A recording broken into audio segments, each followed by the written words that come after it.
ہم نے رب کے حکموں کو توڑا، ہم نے پرواہ ہی نہیں کی۔ ہم سمجھے دنیا میں آئے ہیں تو ہماری دنیا ہے، آوارہ ہوں، خواہشات نفس کے مطابق زندگی گزاریں، آنکھیں بے حیائی میں لگی رہیں، سوچیں آوارگی میں لگی رہیں، کان نغمے سنتے رہے، زبان جھوٹ بکتی رہی، ظلم و جبر کا بازار گرم رکھا، عصمتیں عزتیں پامال کرتا رہا، لوگوں کا مال لوٹتا رہا، حق غصب کرتا رہا، کلیجے اور دل چیرتا رہا، لوگوں کو زخمی کرتا رہا، لوگوں کے جذبات سے کھیلتا رہا، پرواہ نہیں کی کہ یہ دنیا ہے، امتحان گاہ ہے، چند دنوں کے لیے آئے ہیں، اللہ کے حضور پیش ہونا ہے، عملوں کا حساب ہونا ہے۔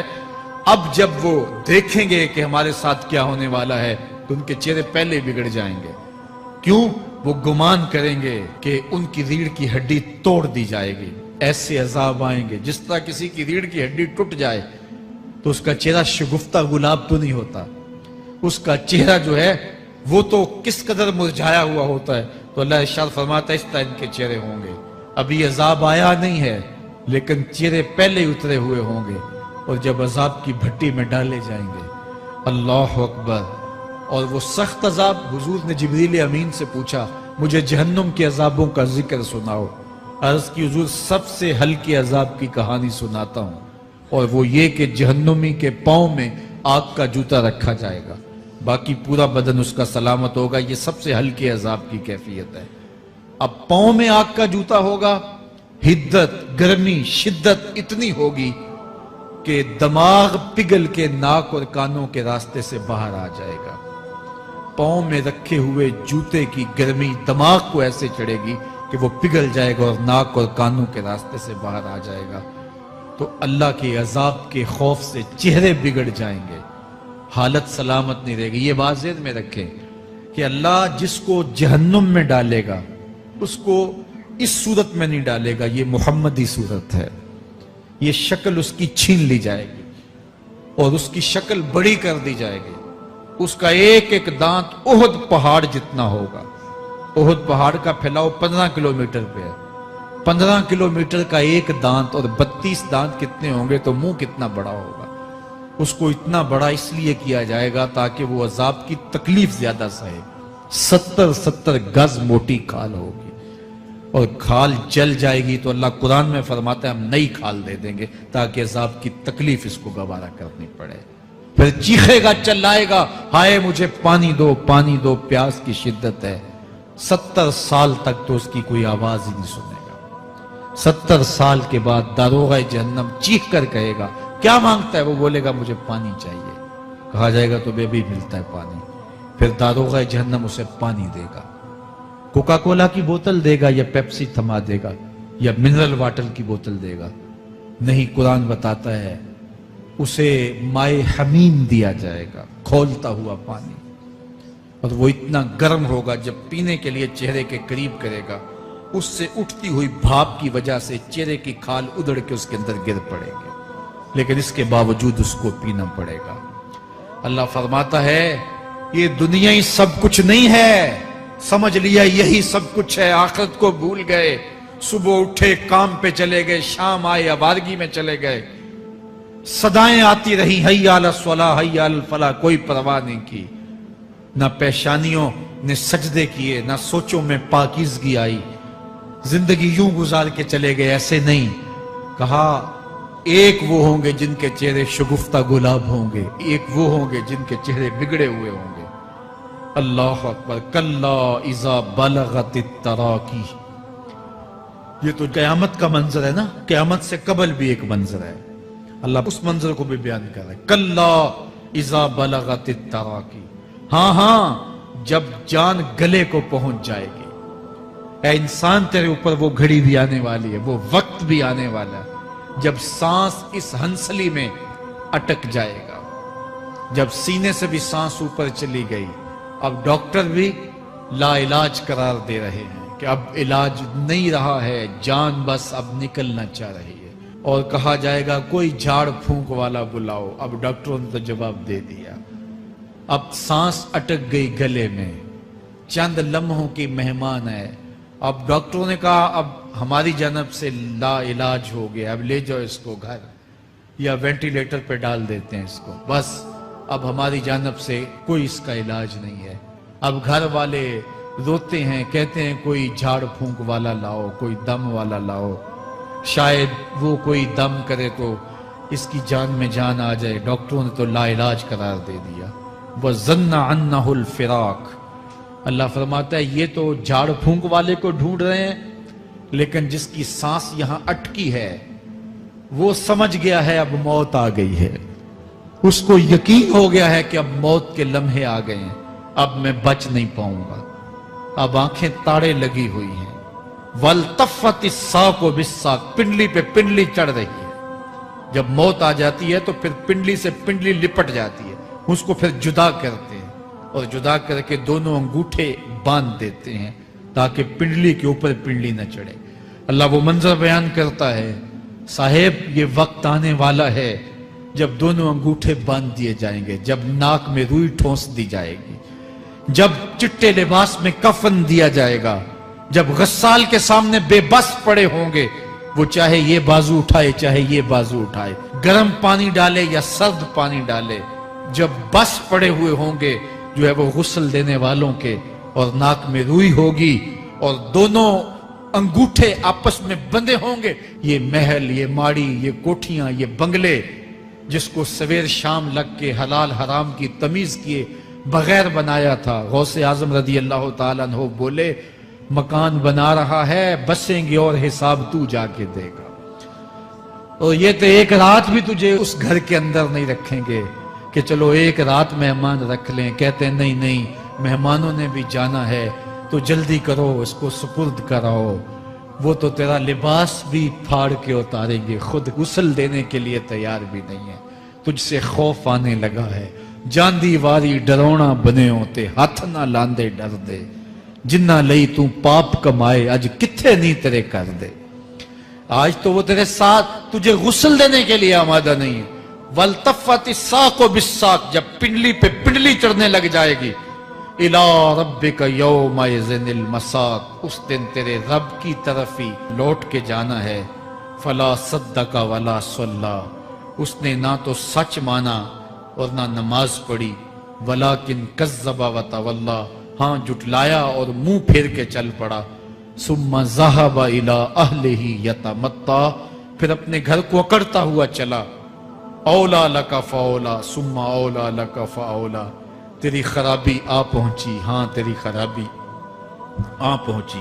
ایحسب الانسان ان یترک سدی، انسان دنیا میں یہ گمان کرتا ہے اس کو سدا چھوڑ دیا جائے گا۔ سدا عربی میں ایسے اونٹ کو کہتے ہیں جس کی مہار کسی کے ہاتھ میں نہ ہو، شترے بے مہار، جہاں مرضی جس گھاٹ سے چاہے پانی پیے، جہاں سے مرضی چارہ لے، تو شترے بے مہار کو کہتے ہیں سدا۔ تو یہ انسان بھی گمان کرتا ہے کہ میں بھی سدا ہوں، مجھے کوئی کیوں پوچھے، میرے جذبات پہ کوئی کیوں قدغن لگائے، مجھے کیوں روکے کوئی۔ بالخصوص جوانی کے ایام کے اندر جوان کو بڑا ہوتا ہے کہ کوئی مجھے کیوں، وہ تو ماں باپ کے کہنے میں بھی نہیں آنا چاہتا، وہ کہتا ہے کیوں مجھے روکتے ہیں، میری جوانی ہے، میرے جذبات ہیں، مجھے آزادی سے جینے دو، کیوں میرے راستے میں رکاوٹ بنتے ہو، میں سدا ہوں۔ اللہ فرماتا ہے نہیں، ایک اونٹ تو سدا ہو سکتا ہے، جس کو میں نے اشرف المخلوقات بنایا ہے اس کو تو سدا نہیں چھوڑوں گا، اس کو تو پابند بناؤں گا حکام کا۔ اب وہ کہتا ہے کہ نہیں نہیں، یہ کیسے دوبارہ اٹھائے جائیں گے؟ اب دوبارہ وہی بات پھر آ گئی، الم یک نطفۃ من منی یمنی، اللہ فرماتا ہے ایک بوند تھی نا، پانی کا ایک قطرہ تھا جو رحم مادر میں رکھا گیا، ثم کان علقہ، پھر وہ پانی کا قطرہ لوتھڑا بنا، فخلق فسوی، پھر اللہ نے اسے پیدا فرمایا اور پھر ٹھیک ہموار کیا، فجعل منہ الزوجین الذکر والانثی، پھر اس سے وہ جوڑ بنائے، کوئی مرد بنایا کوئی عورت بنائی۔ کہا اب غور کر، اب تیری آنکھیں دیکھتی ہیں، بجلیاں چمکتی ہیں، تیری زبان کا طوطی بولتا ہے، لوگ اشش کرتے ہیں تیری گفتگو پہ، تیری گفتار پہ صدقے جاتے ہیں، تیرے لہجے کے جمال کو دیکھتے ہیں، تیرے سینے کا زور، تیرے پنجوں کی طاقت، تیری دماغ کی تیزیاں اور تیری سوچوں کے اجالے، تیری زوردار ٹانگیں، تیرے کڑیل بازو اور تیری چوڑی چھاتی اور تیرے گلاب کی پتیوں جیسے ہونٹ، اے انسان یہ سب کچھ کہاں تراشا گیا؟ ماں کے رحم میں، اس تاریکی میں جو 3 پردوں میں تھی، تیرا سر تیرے گھٹنوں میں تھا، اور تیرے رب نے وہاں تیرے اندر نسوانیت یا رجولیت کی صلاحیتیں پیدا کی، تیری آنکھوں میں چمک پیدا کی، تیرے کانوں میں نغمے بکھیرے، تیری زبان کے پٹھوں پہ قوت ذائقہ رکھی، تجھے بولنے کی صلاحیت دی، تیرے پنجوں میں زور رکھا۔ آج تو مفتی شہر ہے، آج تو علامۃ الدہر ہے، آج تو قاضی القضات ہے، آج تو منسٹر ہے، آج تو وزیر اعظم ہے، آج تو پہلوان ہے، آج تو شہزادہ ہے، آج تو بادشاہ ہے، آج تو زوراور ہے، آج تیری طاقت کے کیا کہنے؟ آج شیروں کو تو نچا لیتا ہے، ہاتھیوں کو تو بٹھا لیتا ہے، آج تو بڑا زوراور گھڑ سوار ہے، آج تیری طاقت کے کیا کہنے؟ تو کشتی کرتا ہے، زمانہ دیکھنے آتا ہے، آج تیری طاقت کے شوہرے ہیں، تیری عظمت کے تنتنے ہیں، لیکن انسان تو ایک ناپاک قطرہ تھا اور رحم مادر میں تھا۔ تیرے اندر یہ رنگ کس نے بھرے؟ تیرے کانوں میں نغمے کس نے رکھے؟ تجھے دماغ کی قوتیں کس نے دی؟ زبان کو بولنا کس نے سکھایا؟ آنکھوں میں توانائیاں کس نے رکھی؟ تیری زبان کا طوطی بولتا ہے، یہ سلیقے کس نے دیے؟ پھر اللہ فرمایا، کتنا زوردار بیان ہے، الیس ذالک بقادر علی ان یحیی الموتى، جو ماں کے پیٹ میں ایک نطفے کو ایک خوبصورت انسان بنا سکتا ہے، ہڈیوں کو جوڑ کے دوبارہ انسان نہیں بنا سکتا؟ کیا وہ دوبارہ تجھے کھڑا نہیں کر سکتا اپنے سامنے پیش ہونے کے لیے، جس کے حکموں کو تو نے توڑا ہے، جس کے فرامین کا تو نے مذاق اڑایا ہے؟ کیا وہ اتنا ہی بے بس ہے کہ اپنے حضور تجھے جو ہے وہ کھڑا ہی نہیں کر سکتا ہے؟ جس رب نے تجھے ماں کے شکم میں شکل دی، حضرت شیخ فرید الدین عطار بولتے ہیں، سانے کستی سلاتی می شود، ایسا کاریگر ہے مٹی سے بادشاہ بنا ڈالتا ہے۔ اس نے مٹی سے دارا و سکندر بنائے، اس نے مٹی سے جو ہے وہ رستم و سہراب بنائے، اس نے مٹی سے کیا کیا بنا دیا جو مٹی سے بادشاہ بنا سکتا ہے، جو نطفہ رحم مادر سے جو ہے وہ شکل اور صورت اور رنگ اور جمال بنا دیتا ہے۔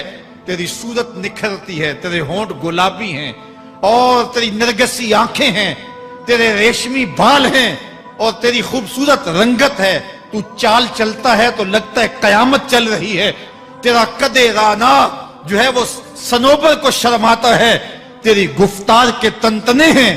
جس نے اتنی خوبصورت شکل ماں کے رحم میں بنائی، کیا وہ ہڈیوں کو جوڑ کے دوبارہ انسان نہیں بنا سکتا؟ وہ دوبارہ انسان بنائے گا اور پھر تجھے اپنے حضور کھڑا کرے گا۔ اور ایک حدیث میں آتا ہے، اللہ بندے کو اپنے حضور کھڑا کرنے کے بعد اپنے سامنے سے ہٹنے نہیں دے گا جب تک 5 سوال نہیں پوچھ لے گا۔ ان عمرہ ہی فیما افنا ہو، اس کی عمر کے بارے میں پوچھے گا، کہاں ضائع کی؟ میں نے تجھے زندگی دی، 60 سال 70 سال 40 سال 50 سال، اس زندگی کو کہاں گزار کے آیا ہے؟ ان شباب ہی فیما ابلا ہو، اس کی جوانی کے بارے میں پوچھا جائے گا، جوانی کہاں گزار کے آیا ہے؟ مجنوں تو نہیں بنا رہا، خواہشات کا اسیر تو نہیں ہو گیا، دیوانوں کی طرح زندگی تو نہیں گزار کے آ گیا؟ تیری جوانی کسی چوک میں تو نہیں گزری، تیری جوانی آوارگی میں تو نہیں گزری، ساری رات سوشل میڈیا کے اوپر گندگی اور غلاظتیں تو نہیں دیکھتا رہا؟ تیری زندگی گزری کہاں ہے؟ تیری جوانی گزری کہاں ہے؟ اگر کوئی جواب نہ ہوا تو پھر کیا جواب دے گا؟ اور وہ کتنا خوش نصیب ہوگا جو کہے گا، مالک میری جوانی سجدوں میں گزری، میری جوانی قیام میں گزری، میری جوانی رکوع میں گزری۔ میرے حضور فرماتے ہیں، سبعۃ یظلھم اللہ فی ظلہ یوم لا ظل الا ظلہ، 7 اشخاص ایسے ہیں قیامت کے دن جب کوئی سایہ نہیں ہوگا، اللہ ان 7 کو اپنے عرش کا سایہ دے گا۔ ان میں سے دوسرا شخص میرے حضور نے بیان فرمایا، وَشَابٌ نَشَأَ فِي عِبَادَةِ اللَّهِ، وہ جوان جس کی جوانی اللہ کی عبادت میں گزرے۔ جوانوں، اپنی زندگی کو مالک کی دہلیز پہ لے آؤ۔ جوانی وہی ہے جو مالک کی چوکھٹ پہ گزرے۔ اپنے دل کا تعلق جوڑو، عشق کرنا ہے تو پھر آمنہ کے لال سے کرو، محبت کا رشتہ ان سے جوڑو، تعلق کا ربط ان سے قائم کرو، جوانی کو دین کی راہ پہ ڈالو۔ اللہ اکبر۔ سنو میرے حضور کا فرمان، انا حبیب اللہ، میں اللہ کا حبیب ہوں۔ پھر فرمایا الشاب التائب حبیب اللہ، جو جوان جوانی میں توبہ کرے وہ بھی اللہ کا حبیب ہے۔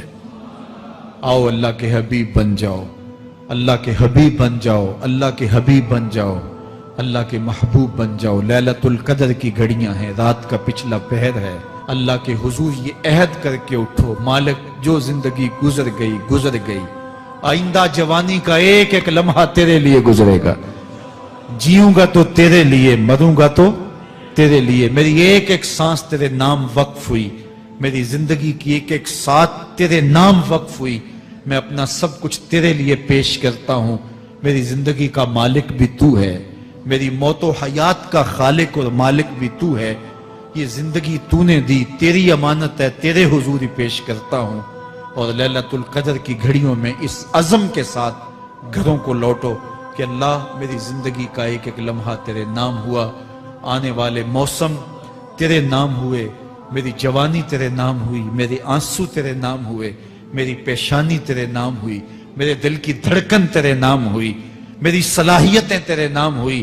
میری زبان بولے گی تو تیری تسبیح بولے گی، تیرے ذکر کے ترانے پڑے گی، میرے کان سنیں گے تو قرآن کے نغمے سنیں گے، میری آنکھیں دیکھیں گی تو مالک تیری قدرت کی نشانیاں دیکھیں گی، تیرے رسول کا روضہ دیکھیں گی، تیرا کعبہ دیکھیں گی۔ مالک میری زبان سچائی کے نور سے مالا مال ہوگی اور میں ساری زندگی تیرے نام کرتا ہوں۔ اور جب آپ اپنی ساری زندگی اللہ کے نام کر دیں گے تو پھر وہ پوری کائنات تمہارے نام کر دے گا۔